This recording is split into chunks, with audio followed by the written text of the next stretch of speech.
আমি মির্জা ফখরুল ইসলাম আলমগীর সশ্রদ্ধ চিত্তে শপথ বা দৃঢ়ভাবে ঘোষণা করিতেছি যে আমি আইন অনুযায়ী বাংলাদেশের রাষ্ট্রপতি পদের কর্তব্য বিশ্বস্ততার সহিত পালন করিব। আমি বাংলাদেশের প্রতি অকৃত্রিম বিশ্বাস ও আনুগত্য পোষণ করিব।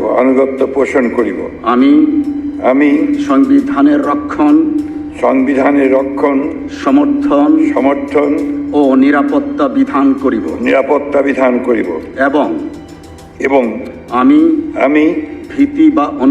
ভীতি বা অনুগ্রহ অনুরাগ বা বিরাগের বশবর্তী না হইয়া সকলের প্রতি আইন অনুযায়ী যথাবিহিত আচরণ করিব। ধন্যবাদ।